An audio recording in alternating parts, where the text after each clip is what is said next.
And I'm going to share with you exactly why you need to be using this software. By the way, if you don't want to hear all that stuff and you just want to try it out, click the link in the description below. It is my special link to get this tool. Let me show you. Okay, when you're going to need to migrate from your current hardware design software solution to something that's more robust, something that solves you problems and doesn't give you headaches, you're going to want to look at this. So in your design, right? In your design, when you're purchasing parts and everything, whether you're a big, small company or whatever, part purchasing comes down oftentimes to another decision maker, not necessarily the designer. You have procurement for this. This was the case at Intel, at Canon, at SunPower. We would always fight with procurement. So you have non-engineers who don't know what's really going on fully because they haven't designed hardware before, selecting components. So that's a separated communication chain, and then you have to fight with them. I've been doing this all the time, like a lot of times, and it gets frustrating. Maybe I just want to order the parts the way I want to order them. You're limited by certain suppliers. You're limited to certain manufacturers. They prefer that you work with them. That's problem number one. Problem number two is when you have requirements and you have those stand-up meetings, right? Who's tracking those? Yeah, you take notes and you have your note taker now, maybe if you're using AI, but then when those tasks get assigned, you track them manually in Outlook, right? Or track what you can in Outlook and then put that in a little Gantt chart and whatnot.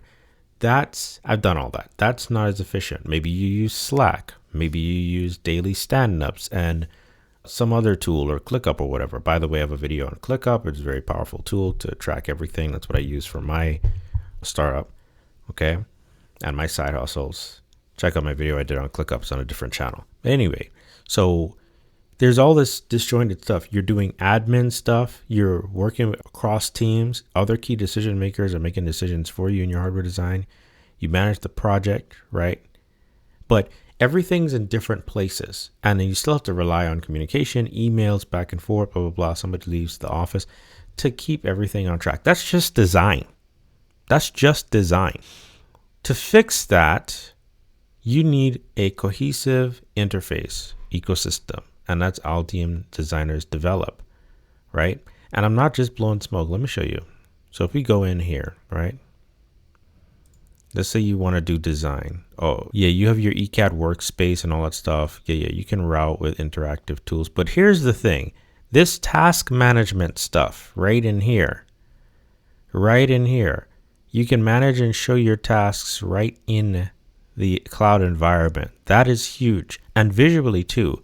You have also multiple people you can approve. In fact, I think it says you have unlimited people you can approve on this thing.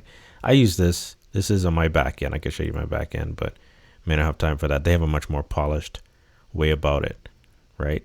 And you have easy reviews and all that stuff. I mean, this is absolutely just so much easier than doing all this stuff just manually. You don't have to have a bunch of meetings. I'm not a fan of meetings. I just want to know what's the next thing I need to do, right visually, exactly where I need to do it. Since they drop it right where you need to do something in your tasks, like you can drop tasks on the schematic and on the PCB layout itself, you can drop it on there. That's exactly how you do it. You don't have to go looking for where you're supposed to do updates. Okay. See, they have like an unlimited power risk-free for 30 days. That's great. Okay. This only touches the surface of what you can do. Let me show you. You have your design portal here. You click open. Oh, actually, you know what? I'm not even going to do that. Let's go straight to tasks in my environment. You can create your tasks. I did this in my other video, and then move them over from to do, in progress, to resolve. Everybody's able to see this in real time and interact with it. Okay. Do you need to pull up a different set of software or whatever? You don't have to. You can show in the design where the task is physically. This is huge. This is what really gets me when it comes to a particular, like any design. I could set a task in a bill of materials. Okay. I could set a task in my PCB layout, in my schematic design. And I'll show you some more of that as I make more videos on this. There's no other software that I know does this, and especially not at this level. Why is this important? Because the way you're doing it now eats up more time than you think or than you realize, or maybe you do realize, and that's why you're here watching this video. Okay. You could be spending that 33% of the time, that extra hour that you wanted to move forward in the project, but you ended up doing CAD library management. You ended up looking for files that you put somewhere else or wrong, or in a Dropbox somewhere that you didn't version control properly. Like, a lot of hardware design is a lot of wasted time, to be quite frank. The software is supposed to be transparent. By transparent, I mean it actually helps you get stuff done faster so you can focus more on the design. Okay. So tasks being embedded in your ecosystem and in your project, that's a win. That's a plus. Library management components that automatically tells you what's unhealthy, what needs to be fixed, and all that stuff. I'll talk about that in another video. That's the flex right there. So this Altium Develop thing is great for design and projects. Let's look at the other things and we'll end this. When you have your design, that's good, but you need to project manage it. What they have and what you're likely dealing with is when you have your bill of materials, you can't match your design to that bill of materials spreadsheet. I know you've been there, or you're about to be. Happens every time. That's why I check my bill of materials 3 times. But there's ways to check it that's embedded in the software ecosystem, right? And it does a lot of heavy lifting for you. Checking part numbers, checking whether a part is supplied or not, if it's in stock, whether it has obsolete issues or issues with it, if it's out of date, if the price changes or whatnot. Altium does all that. The Altium Develop environment shows you all that. Real-time project updates and manual check-ins, blah, blah, blah, blah, blah. That's fine. But you're managing the project, the design itself, not just the design, but the project as well. Okay. What task needs to get finished? What do we have available? This is the biggest thing for me, requirements. This next thing here is requirements. A lot of times when you're in the stand-up meeting and you're exchanging emails, the requirements change a lot. I had this problem when I worked as a contractor for a company, and we were having meetings every week to update what tasks needed to be done, what kind of design needed to be put into your I was doing an electronics test board at the time, an ATE board. And there was miscommunication between me and the manager, and one of the most important requirements got left out because of that mismatch in communication, right? That stuff we handle via email, face-to-face. Notes that I wrote down in the book, when I checked the book, it did say something different from what he was intending to get across, but he did say that, right? Now, if he were looking at it in an online environment all the time, and he could go in and check and say, oh yeah, actually, this is what I meant. The big thing for me is Altium has this, they're saying they somehow have this ability to put in the requirements, like as part of, as like tickets, and then state if the ticket is resolved or not. It's just like a Google Doc. When you're working on a Google document, I work on technical guides all the time for big corporations, and you have to, you reply to people's comments and say, this needs to get changed, that needs to get changed, and you change it and you make the updates and you keep that comment thread open until it's resolved. This is exactly how it's done in the Altium environment. So the requirements come first, right? The customer comes first. The company makes money from the customer being, investing in a solution, and then from there, we want to make the customer happy. We need to meet certain requirements. So that's king. And then the requirements get spilled into the project before it even starts, right? The project has already started actually, and the design just needs to follow the requirements. If you don't follow that, you need to redo the design anyway, or fix it. So the fact that they have the requirements in here is fantastic. This is the key thing. A lot of the most annoying issues with boards not working or boards not being what we need them to be is because they are not meeting requirements, or requirements are not defined well enough, like in terms of signal integrity, EMI, noise, and whatnot. So that they have it in here is essential, absolutely essential. Let's look at requirements. So we have replace scattered documents with manage requirements. There we go. A lot of times you're just talking and saying, oh, we need this done, we need this done. You can view the requirements here, boom, right inside the project, right in the software instead. Link your requirements to your comments, plan verification and track test cases to ensure full coverage and traceability. Look at that. And then you have a way to check and monitor how many requirements are verified and which stage, if they're partially verified, not verified. I mean, this looks great. You have your specifications.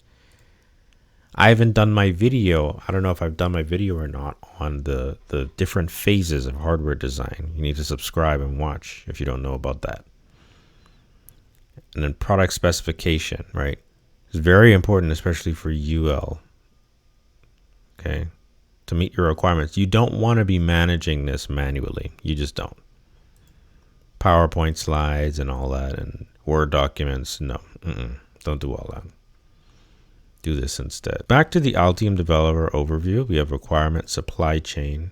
In fact, let's go into project before we go back into supply chain. If we go into project, right, and click project, it shows you the progress on different projects. Like you can link your requirements, your checklist. So now you don't even have to use a different task management software. It's right in here. They have checklists. Who gets assigned to what? Collaborative reviewers. They get to check your checklist. And then here's your Kanban waterfall flow. Okay. You can tell procurement department about the parts that are missing and also obsolete. Let's go back. For supply chain, I won't get too much in that, but oftentimes, like all the time, when you think parts are available, they're not going to be by the time you're ready to order that board straight up. So you need something that is intelligent, not just an Excel spreadsheet. You need something that's intelligent that can parse your bill of materials. This is smarter than any other bill of material tool I've ever used. Saves you way more time. It even has the intelligence to know how to price out the full bill of materials and how to price out one BOM with one PCB assembly bill of materials. Absolutely insane. In fact, I did a video on this. You want to check that video. Do you know how much time? You don't know how much time you'd be saving if you use this. At least 30%, at least 20 to 30% of your time is a lot of management with these components and seeing if they're available and things going not great. And you need these tools. If you're trying to be productive, they have manufacturing and data.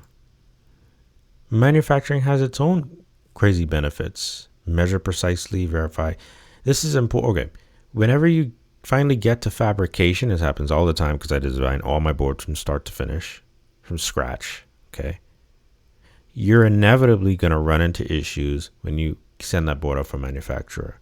Now, not always. If you have a very robust process, which is why I tell you, like and subscribe to Hasofu and my LinkedIn page. They'll be linked somewhere below or in the video or something. So you get the right procedure. It's about process and procedure. If you follow the right process and procedure, you won't have as many issues. Anyway, in the inevitable event that you do most of the time for most of your boards, there are ways that your manufacturer and people involved in manufacturing can help you with assembly and linking parts to your bill of materials for a correct build before you even send it. They have this thing called the Assembly Assistant, where you can build prototypes with a digital assistant, latest board design, prevent assembly work, right? It'll tell you when parts are having issues and when it comes to sending boards out for fabrication. You also can package your manufacturing files and send them out in one fell swoop. Instead of doing that just manually, packaging, uploading the files yourself to whatever supplier, they have like some features in here to save you time on that. Okay. There's more to this, and I think I'll just have to show in demonstrations, but I have not come across a solution that is satisfactory for all of these things. In fact, nothing comes close for any of these things, to be quite honest with you. So this is what I use to manage my projects, and it also comes off very professional to your clients. It's nice and it saves them time. That's what software is supposed to do. That's what AI is supposed to do, save you time. So imagine getting 33% of your work back, your work week back, to be able to do and focus on other things like actually designing. Click the link below. This is a part 2, finishing the overview of Altium Develop. They've really thought of everything. They really have. Other companies are already using it. Skyships, Apollo Fusion, Space Quest. Fantastic. Okay. Let me know if you have any questions and anything you'd like me to review to see whether it's a good buy or purchase. This is definitely the one to get. See you in the next video.